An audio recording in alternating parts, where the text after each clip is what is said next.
Say hello for 2 seconds. Hello, good day. How are you? We're off to the DuSable Museum. We're going to an artist talk. Not an artist talk. We're going to see the Paris in Black. Yeah, artist talk. So, very excited about that. Happy to be here. Got Friday with me all the way from New York. So, yeah, we on the way.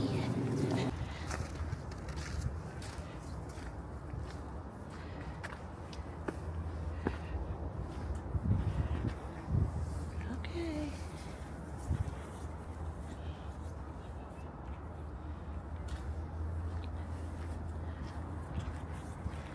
The post-war era. This is the largest exhibition that we have installed as a museum. We may have had some guest exhibitions on loan that travel, but this is what I've been told, the largest exhibition. And I was speaking with the designers, they said, this is a really big exhibition, there's a lot into it. I'm like, I know. Absolutely. How did it get there? You know, because it did take about a year of research and about another 4 months of writing it out. So let's talk about the early 20th century. So down here, I'm glad that we spent the time to talk about upstairs because I did not talk about it all downstairs. So when we go back up that way, it'll be more of a review for you. Here we start with and we can start here.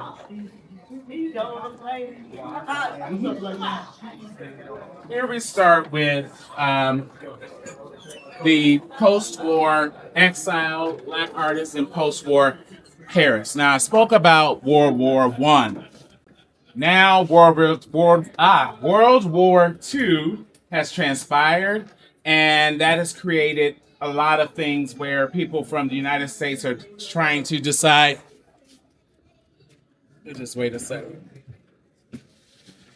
People from the United States are leaving the United States to go abroad because not only is Jim Crow still actively happening, there's this new thing of McCarthyism, and people are getting blackballed and red listed and being assumed to be communists, which at that time was this bad word. Socialism, communism, all of these things are being said and deployed towards Black people of color because Black artists were very much about political rights and civil rights. And this is before the civil rights, earlier in the civil rights movement. So the Civil Rights Act has not been passed. Voter rights are suppressed. Black codes are still running around the city where you had to be home by a certain time at night. Of course, segregated fountains and restaurants, water fountains and restaurants and stores all throughout, not just the South, but also very much throughout the North as well. There's a certain type of segregation. Can everybody hear me okay? Yes. Sorry about that. Okay, great. So people are deciding to once again go abroad. One of the people who really kicks this off are the writers, and they are politically inclined, and we have Richard Wright and others, but a child of Richard Wright, or should I say mentee of Richard Wright, would be James Baldwin. And James Baldwin and the artist Buford Delaney, who is a visual artist, collectively and have such a great friendship, and he does about 10 portraits of James Baldwin. Buford lived a long time in Paris, in and out in other international areas as well. He had a studio in Paris, and one of the most, he's actually coming to be celebrated more powerfully now because his artwork was just incredible, and he's kind of been suppressed in the main narrative. But when people think about abstract painting and when people think of modern art, Buford's name did not come up instantly. Now it is. And a lot of it's through his portrait work of James Baldwin, such as these here. This is a self-portrait of him at a Paris bathhouse. It's also important to note that Buford was openly queer, and so was James Baldwin, and they were able to be friends and live lives of exploration and actually joy and fun that they were not able under the construct of Americans' ideals at that time. French was known for being a little bit more forward-thinking, a little bit more libertine. France was, and they took advantage of that and just enjoyed themselves. So when I think of James Baldwin, I actually think of him very young. He was 25 years old. coming to Paris. And as we see here, if we go down to his proper section here, you'll see his passport image there, images there of different things that belong to him as a writer. He was only 25, his first time going, and he just wanted to have a good time. He was a writer, but James liked to have fun. We think of him as being brooding and introspective and heavy. He was. But he also loved to have a good time. He was seeking, I mean, he's 25, right? And he found that leaving Harlem, leaving what he thought was this provincial place, this traditional America, let me go abroad and discover myself. And with a high school education, not a college degree. I don't think people know that. But he went and became this incredible writer. Paris was very formative to his writing career. And he wrote several books, such as Go Tell It on the Mountain There and Giovanni's Room, things that are really interesting contemporary conversations. He did that while abroad. He didn't just live in France, he lived in Turkey, he traveled Germany and other places. So that's when you think of internationalism, it's also outside of just France and Paris. A lot of people did things even in Mexico when you think of Elizabeth Catlett and others. Langston Hughes' father had a business in Mexico, and Langston Hughes lived in Mexico for a large part of his life. So this idea of getting outside of the confines of the United States was not just limited to going to Europe and not just limited to going to France. And then also people were starting to, at this time, get to the continent of Africa. So take a look. We have Blacks on Stage. This is a really great connective theme here, where with Blacks on Stage, this is actually earlier than the 20th century. We have Bert Williams and along with George Walker and Aida Overton Walker. And we also have these children performing the cakewalk. This was all around 1890 to 1900. But as early as the 1860s, we have Ira Aldridge, who performed as Othello. He's from the United States. He is a theater performer. He goes across to Europe and he performs primarily in London, Germany, and he also performs in France during the 1850s and 60s as Othello. He is the first actor performing as Othello, not performing in blackface. So usually this was done by a white actor, typically European, because it's a European story, Italian. And they would perform it in a brown blackface. He actually performed it in his own skin tone, paving the way and trailblazing for many theater performers. And this is as early as 1860. Then we come back to Paul Robeson, who gets there almost about 100 years later, and he performs in 1944. He does it, and also in the 50s, and also in 1930s, he had one performance of Othello in France, and he's echoing what Ira started in 1860. But in 2025, this entire play had a revival, again with someone performing in their own skin color, and who is that? Denzel Washington. So you see how this connects, and there's a long-lived history of it. Of course, again, not too much room to say all this on a wall panel, but so you guys get the inside things. Marian Anderson played opera singer. Ira Overton, ragtime star who is performing and creating albums. Grace Bunbury was the first opera singer to debut in France, and she's from St. Louis. And then Catherine Dunham started her Negro Ballet in Paris, where she meets a young Eartha Kitt, who returns to Paris when things get too hot for her politically during this McCarthy era, and was being, she's blackballed, blacklisted. She cannot get a job in the United States. She goes back to her training grounds in Paris with Catherine Dunham, and then from that, she has a second career in France. There's a lot of information on these panels that I suggest you take your time and read. We have the timelines of James Baldwin, the import of Richard Wright and Chester Himes. They're all a part of something called this cafe life. When you see the simulation of this facade of a cafe, I'm going to end there once we're wrapping up this section. But all of these people were hanging out at French cafes, changing ideas, exchanging thoughts. and working on their practices.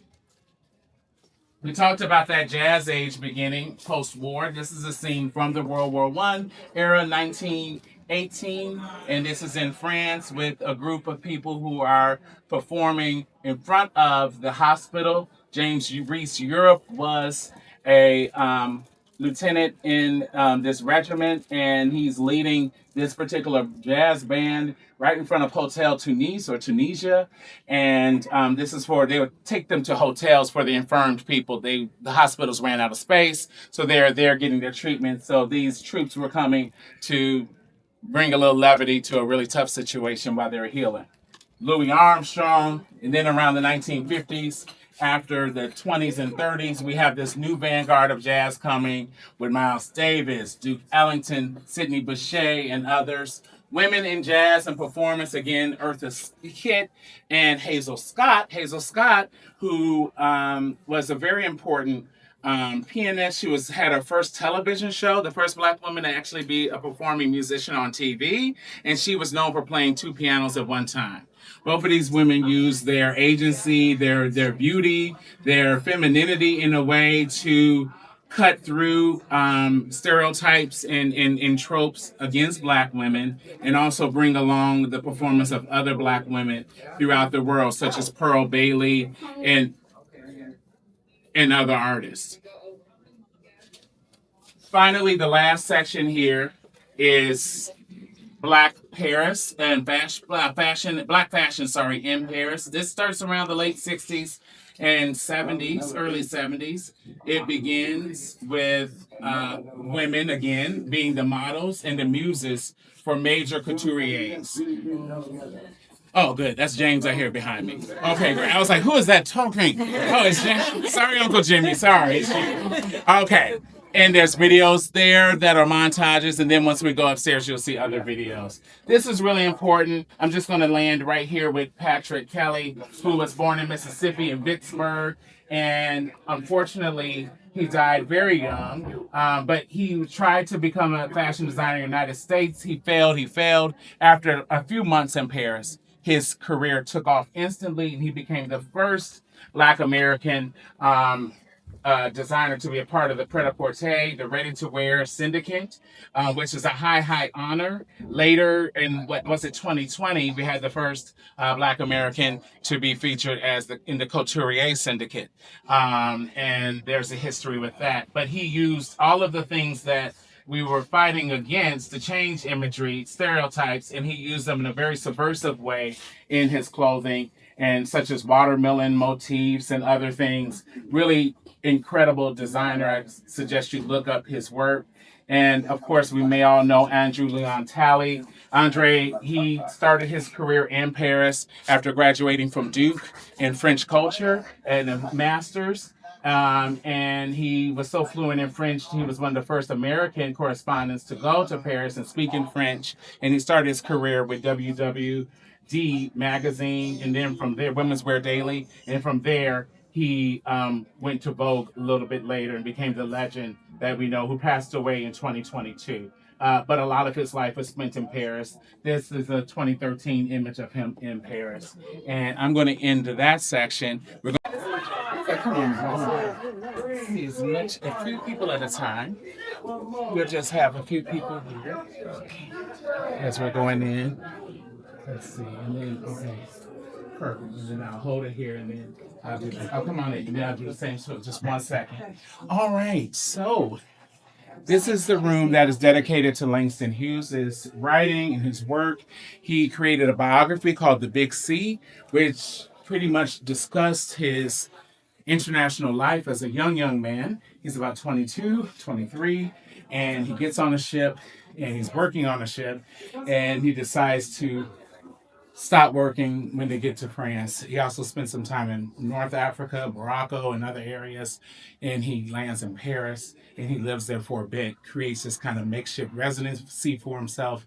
He thought he was going to find a job as a poet, as a writer. And they're like, no, you're going to be a busboy. So he started off, right behind you is this image of him as a busboy. That was a couple of years later in DC. He was often a busboy as a young writer. And throughout here, you'll see his quotes where he's talking about other people that are doing these amazing things, such as Adelaide Hall or Josephine Baker at a Bricktop, or Florence Embry Jones, who had our first nightclub there.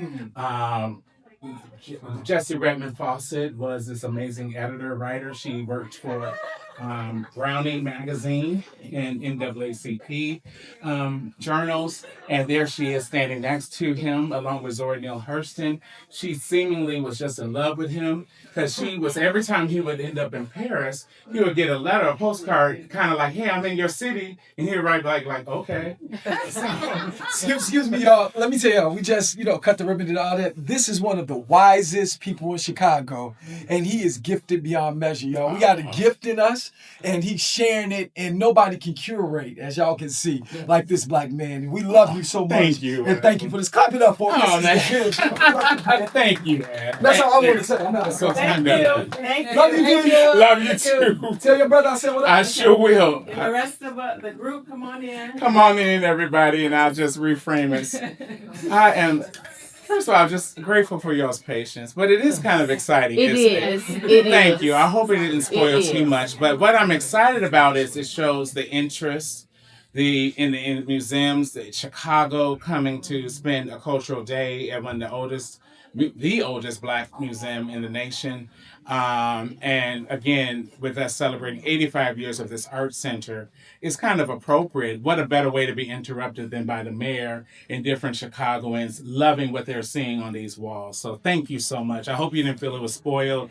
And, we deal with it. And no, that's the thing. Culturally, we just know how to keep going and going. Yeah. But, however, I do want to just recognize. We do, but I want to recognize and thank you all because it's not easy. Thank you. I'm a bit of a perfectionist. I'm like, but we get through it. But this is a really great room. We have facsimiles of different scenes, different artists. So as you read the quotes, you'll see the images are referring to what he's talking about. That's an image of Montmartre by Louise Maylou Jones, who we talked about. She's the one who started Little Paris at Howard. We have, again, image by, this is Lawrence, with a beautiful scene of the cabaret. We have other dancers and performers who were there before Josephine. He got here in 1923. Josephine did not arrive until 1925, but Adelaide Hall is there performing.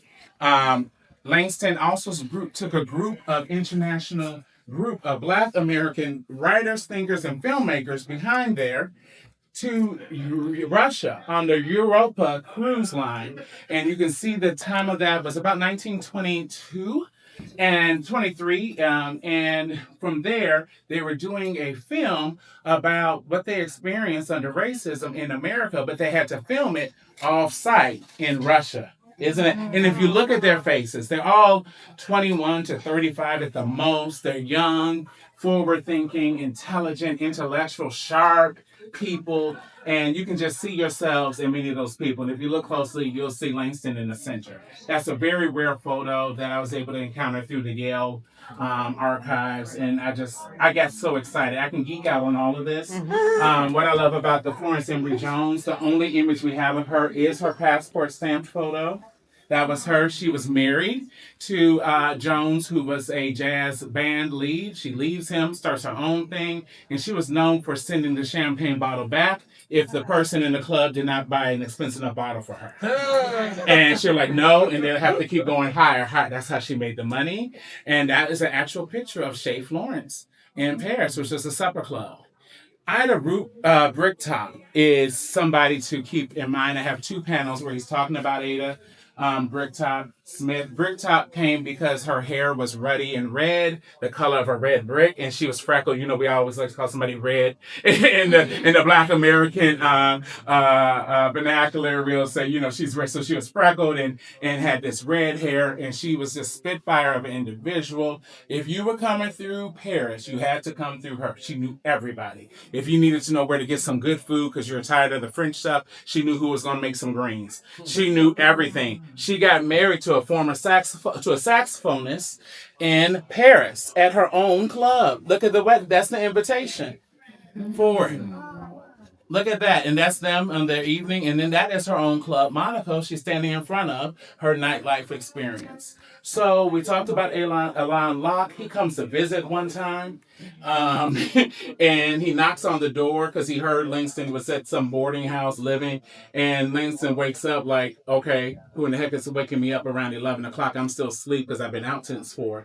And he says, it's Alain Locke. And he's like, oh God, let me get myself together. And he takes him to the opera.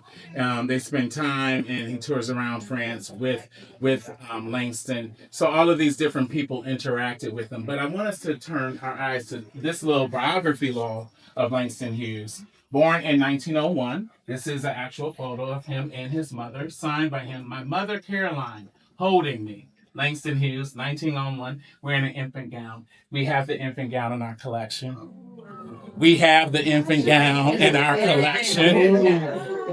He was gifted. I'm waiting. I'm like, let me get some applause for the gown here. And how about the hat?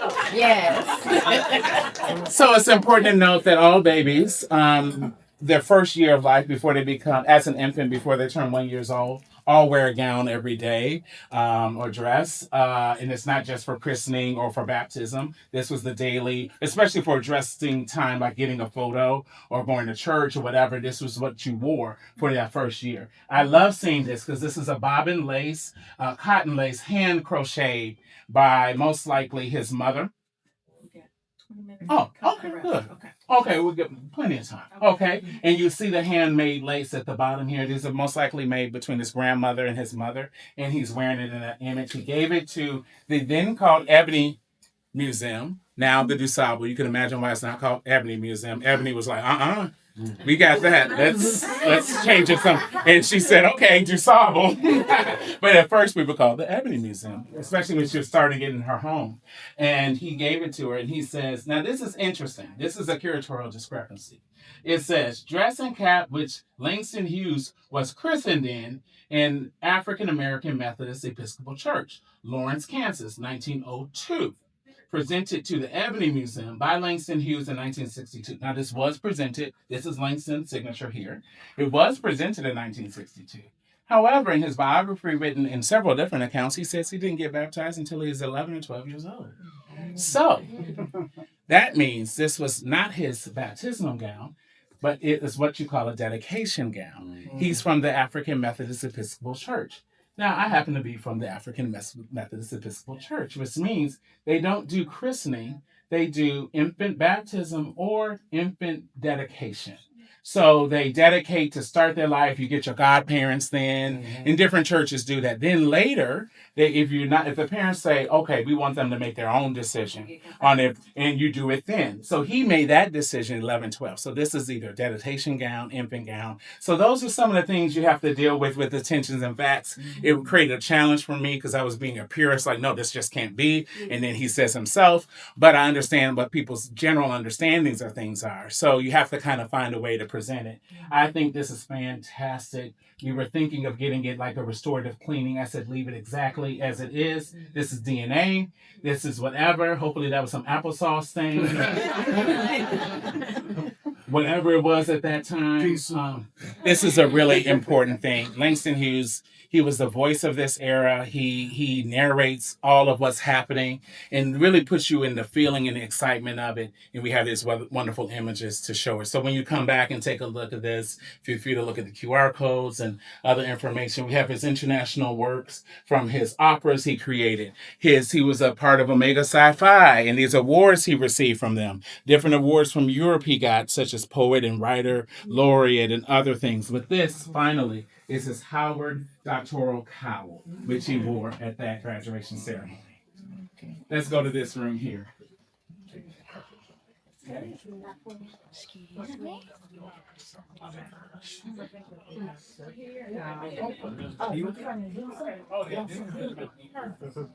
All right, come on in. Perfect. Thank you. Come on in. Yep, this. We got 2 more. So you can see why this is called the largest exhibition. It's in so many rooms.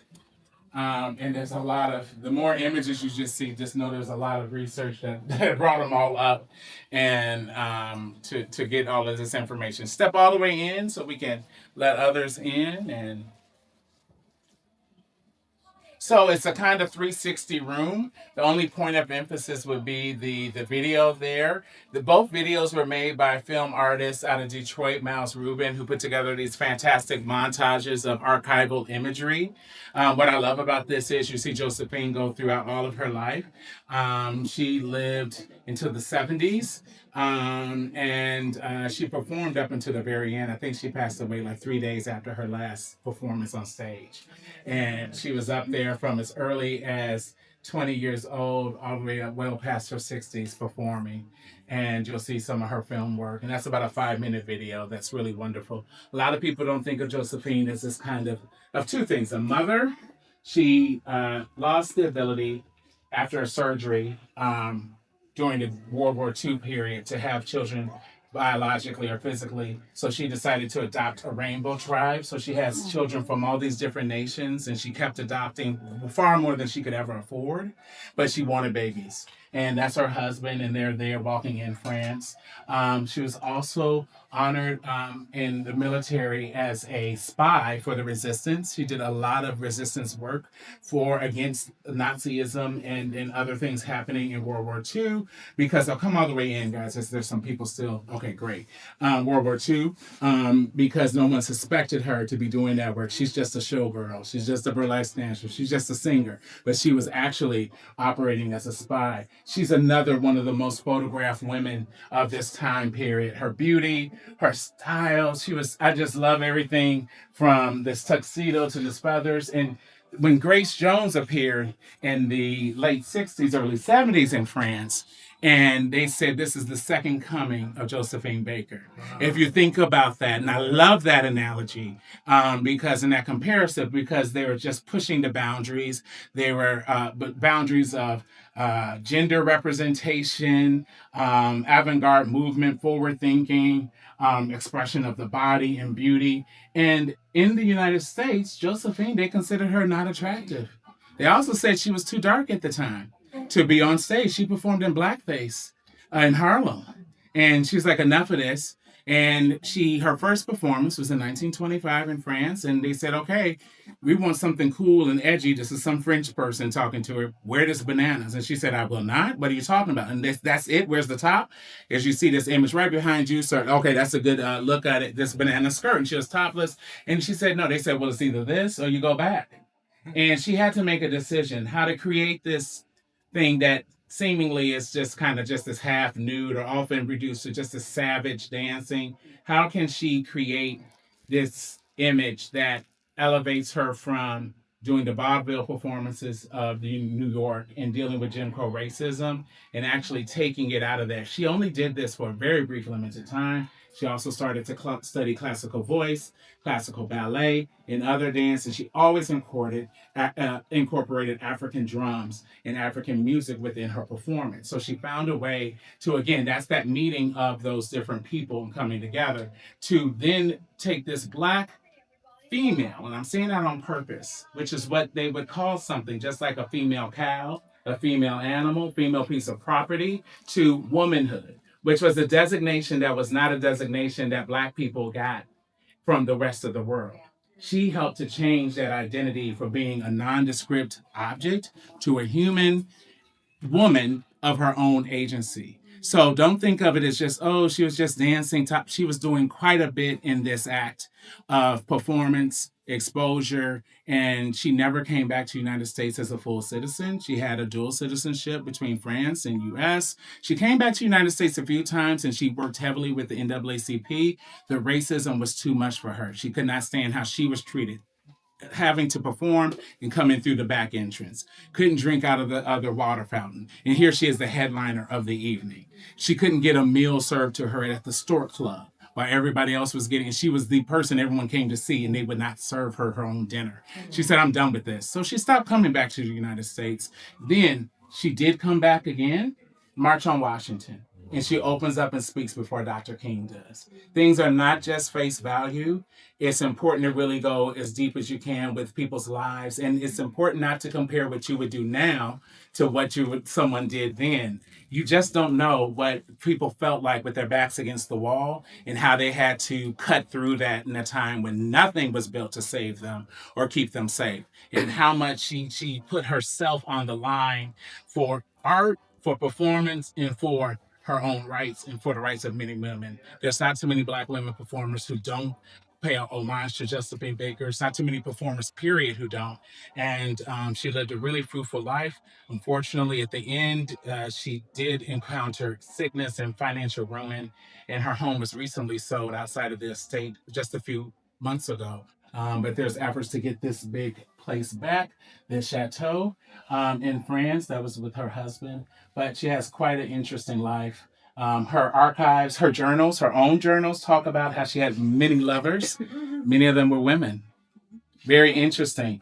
But she could not talk about that openly. It was her children who came out as adults who talked about the fullness of her life and how she lived a really big life and did not subscribe to any limits. And I think there's just a lesson we can all learn if we live this way or not. I just think there's a lot of information, a lot of lessons that we can incorporate in our own lives from Josephine Baker. So I encourage you to look her up. There's biographies, autobiographies, her own art, her own journals, her own memoirs. That's the word I'm looking for, that are factual. And I look through all of them to pull this together. But this is just a beautiful visual representation because the whole exhibition could have been about Josephine. So this is just a brief, quick glimpse, as all of this, by the way, is a quick glimpse to encourage you to look into more of these.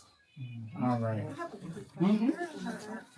Mostly in France. Oh, but wonderful, insightful move to talk about this part in the actual lecture hall. That was not a plan, but it helps us out. We're starting here in the beginnings.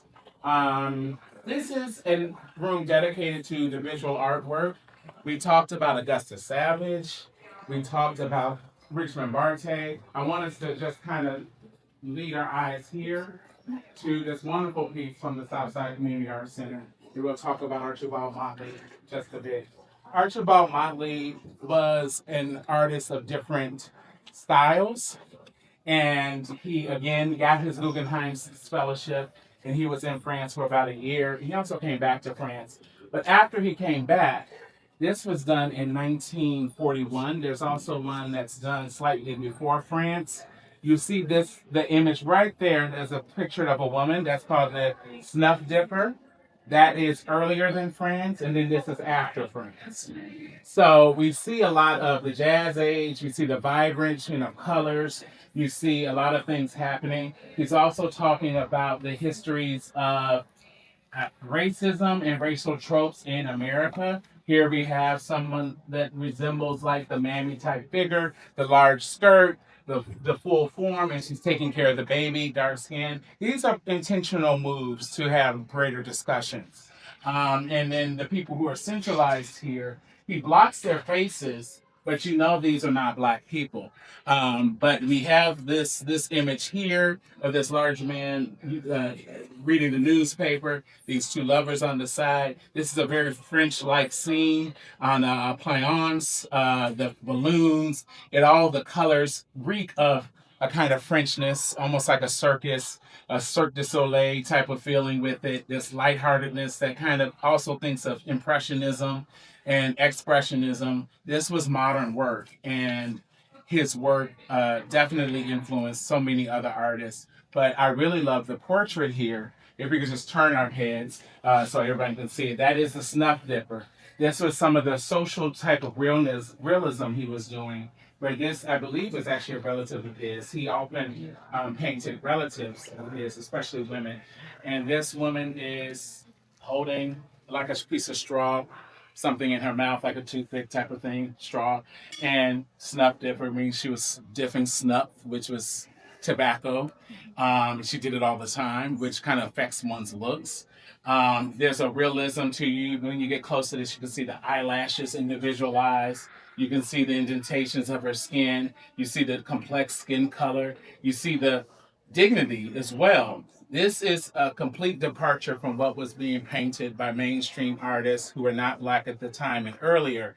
It's devoid of stigma and stereotyping of, again, some of those things that Archibald Motley is discussing in his painting here. This is a new image of blackness and creating a new vanguard of black people creating the way they look for themselves. And also being realistic. It's not idealized in a sense. He left her wrinkles, but it's beautiful. She's in an everyday type handsome outfit, well done. You know, she's not looking tattered, but she's not in some frilly lace dress either. This is how she was. So I think this is a really important notion to think about. And you can think of these two pieces in conversation. Throughout the room, you'll see works from different artists who are mentioned and other artists. You'll see these four images of African masks. That is the art of the Chicago Renaissance. Again, going to Afrocentric ideas and imagery. You see Charles Dawson's work, going from social realism to French Impressionism as well. And then that one piece, I Baptize Thee, is right behind the gentleman in the red and black jacket. It seems to be you always about the good stuff, sir. There we go. That is William. That is also a really amazing piece from the Harlem Renaissance done abroad. The last piece here is here you see the gentleman holding a newspaper. Is the founder of the Defender.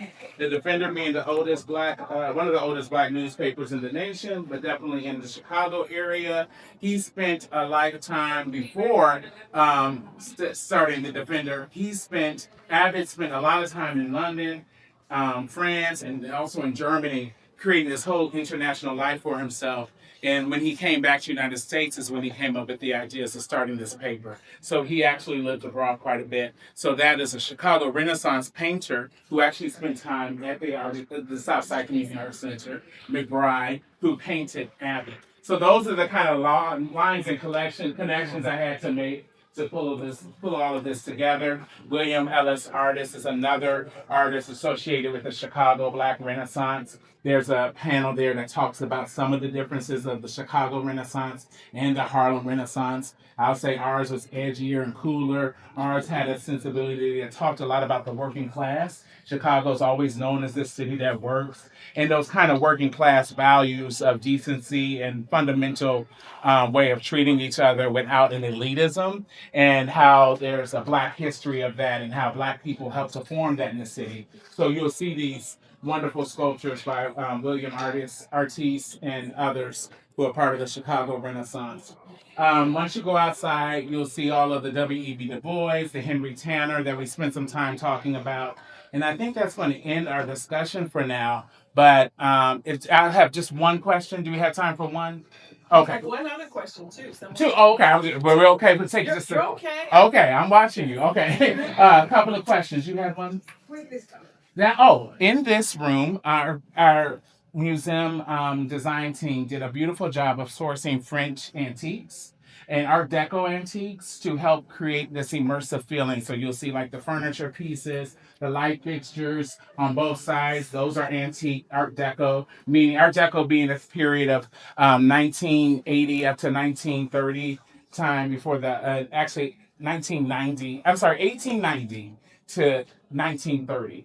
Art Deco period. Before that, we had the Art Nouveau period, and you'll see some of that kind of come around in the designs here. The light fixtures that are in the Josephine room, the ceilings that are in both of those rooms, those are installed for this exhibition to transport you to the way areas looked and living spaces looked at that time. This room is copied after, or it takes on its look as a French salon with the French framing and molding, as well as the light fixtures and the colors. These are very Art Deco colors. You'll see on the outside a facsimile or a facade of the Arc de Triomphe, which is outside, and you'll see all those things that the exhibitions team built to help bring this narrative to life. Another question? Yeah. I would ask that because some people may want to stay after, and then others are trying to be within the time frame. Can we give a round of applause?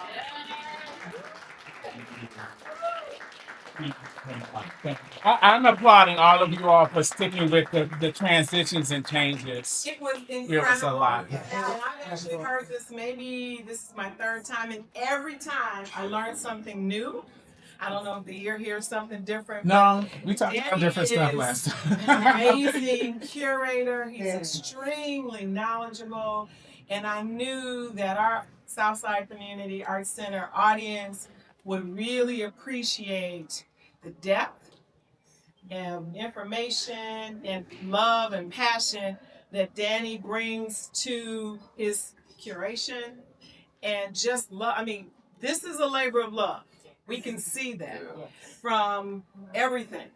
And so I just wanted, I know some may stay later, but I just wanted us to take a moment and thank him and thank each of you Thank you. for being a part of this morning. And yes, it was a little flexible. And we appreciate, kind of what we do. We go with the flow. We learn, we grow. We try not to, make one thing stop us because we can't. Right. We've never been able to do that. That's not an option. And so this morning, you all came together as a group and a collective, and I just want to say thank you. I gave out a card. Certainly use that card should you be inclined to learn more about the Southside Community Arts Center's project and what's happening in 2027 and how we need you between now and then. And with that, I bid you have a wonderful Saturday. May the rest of your day be as wonderful as this morning. Yes. And again, thank you, Danny. Thank you. Thank you. Thank you. Well, and for any of the retaining souls who don't have to rush out, was there another question that I can catch? Mm-hmm. I'm sorry, I came on late, but It's thank okay. you so much for your expertise. Going forward, if I wouldn't do further study other than come visit here, how can we find you, and what material do you have to? Oh yeah, there's quite a bit. I'm gonna come up with a reading list soon, and I'm working on. We're trying to create a post catalog of a lot of the work here, but I am at least going to create like a digital list for us, and we'll have that on the website. And a good way to find out updates and information is through Bloomberg.com. I'm sorry, the term is Bloomberg Connects. So you saw QR codes, especially if you go outside, and also on the didactics, those are QR codes. That takes you to the Bloomberg site that has all of the images individualized and listed, which is phenomenal. But a way to get me, I'm going to ask that we have Monique send out my email address to all of the attendees. When she does her thank you, she'll please do that. But a good way to get me is on my Instagram. Follow me there. It's at Legacy, BROS, Legacy Bros or Legacy Brothers. You'll see a silhouette, two boys, one older, one younger brothers. So Legacy BROS is my main account. Also, I do work on an archive called My Granddaddy's Closet, which I founded over 10 years ago, and that discusses the history of men's dress through the lens of Black men globally. And that's a really fun archive digitally on Instagram. But my main is Legacy BROS, Legacy Bros. And find me there. Send me a DM. Follow me. I'll follow you back. I'll try if I see. But that's a good way to catch me. And then we'll definitely send out my email. That's the most official way. Thank you.